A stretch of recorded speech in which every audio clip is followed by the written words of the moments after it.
Hi everyone, আসসালামু আলাইকুম। সবাই কেমন আছেন? আলহামদুলিল্লাহ, আপনাদের দোয়া আমি অনেক ভালো আছি। আয়াত মামসু ব্লগ দেখার জন্য সবাইকে স্বাগতম জানাচ্ছি। আজকে আমি কচুরমুখী নিয়ে বসেছি। কচুরমুখী কিন্তু ভর্তা বানাবো না বা তরকারি রান্না করবো না, কচুরমুখী দিয়ে আজকে আমি চিজ বানিয়ে দিব আজ সোনার খাওয়ার জন্য। তাই আমি কচুরমুখীগুলো কিন্তু ছিলে নিব। আর যেহেতু আমি চিজ বানাবো তাই গোল গোল এবং মোটা মোটা দেখে আমি কিন্তু এনেছি।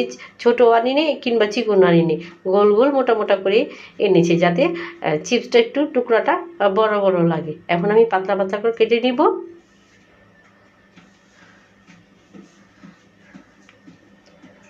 এইভাবে কিন্তু আপনারা বাচ্চাদের চিপস বানিয়ে খাওয়াতে পারেন, কারণ বাচ্চারা যদি সবজি না খেতে চায় তবে চিপের তো ব্যাপারে বুঝতেই পারেন যে বাচ্চারা খুব শখ করে চিপসটা খেয়ে ফেলে।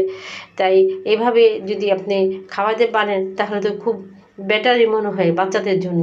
আর যেহেতু এই কচু যে সবজিটা পাতা বা হয়তো কচুর মুখী বা ডগা, এগুলো কিন্তু খুব উপকারী খাবার। ভিটামিনও যেমন আছে, ওষুধের কাজটাও তেমন করে। এই যে আমি কিন্তু পাতলা পাতলা করে স্লাইস করে কেটে নিলাম।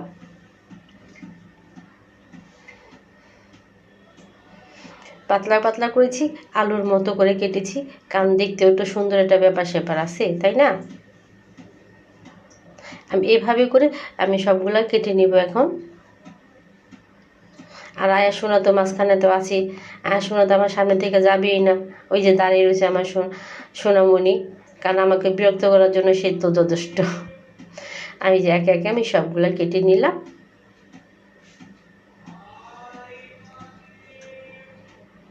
আমার কিন্তু সবগুলোই কাটা হয়ে গেছে। এখন আমি কিন্তু লবণ দিয়া ভালো করে মেখে প্রায় আধা ঘন্টা বা 1 ঘন্টা রেখে দিব। অনেকে তো জানেন যে কচুর মুখী বা কচুর লতি গলায় ধরে, তো এই সিস্টেমটা করে রেখেছি যাতে গলাটা যে না ধরে। আর সিদ্ধ করলে তো নরম হয়ে যাবে, চিপসটা ভাজাটা সুন্দর হবে না। এই জন্য আমি 1 ঘন্টা লবণ দিয়ে ভিজিয়ে রেখেছি। এবং পানিগুলো দেখেন কত গাঢ় হয়ে গেছে আর কত ঘোলা হয়ে গেছে। পানিটা যে এতটা ভিজলা বের হয়ে গেছে, মানে চিপসের যে একটা বিজলা থাকে মুখির, সেই মুখের বিজলাটা চলে গেল। আর চিপসটার ভিতরে কিন্তু ওরকম বিজলা ভাবটা থাকবে না মুখে দিলে। এই জন্য আমি 1 ঘন্টা ভিজিয়ে রেখে বিজলাটা কেটে মানে পানিটা ধুয়ে ফেললাম এবং লবণটা দিয়েছি যাতে গলা যে না ধরে, পুরোটাই ক্লিয়ার করে নিলাম। এখন আমি একে একে সব মশলা দিয়ে দিলাম হলুদ গুঁড়া, মরিচের গুঁড়া, হালকা একটু গরম মশলা, এলাচি গুঁড়া দিয়ে দিলাম স্বাদের জন্য আর কি। আর দিয়ে দিলাম একটু আদা।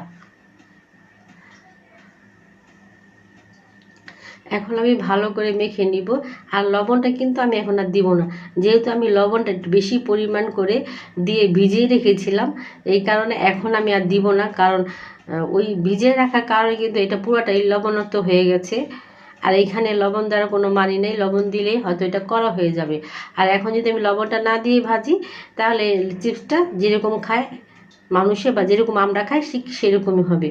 এই যে আমার কিন্তু ভাজা হয়ে গেছে। আর শোনা যখন দেখেছে আমি চিপসের কথা বলেছি তোমাকে চিপস বানিয়ে দেবো, সে ওই বাটিটা নিয়ে যা রান্নাঘরে দাঁড়িয়ে আছে। তাই আমার মেয়েকে আমি এনে দিলাম। দেখেন আমার মেয়ে কত সুন্দর করে খাচ্ছে। সে তো এটা বলতেই পারবে না কচুর মুখী নাকি, এমনি তো সে বেবি, কিন্তু সে চিপস মনে করে সে এই সবজিটা খেয়ে ফেললো।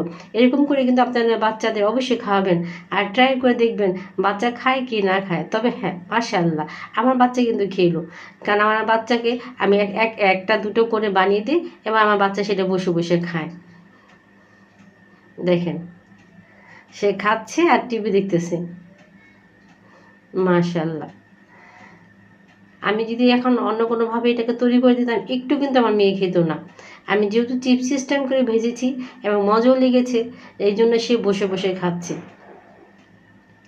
তবে আমিও যে খেলাম, আমার কাছে কিন্তু খুব মজা হয়েছে। শুধু বাচ্চা যে খাচ্ছে মজা হয়েছে তা না কিন্তু। সবাইকে অনেক অনেক ধন্যবাদ।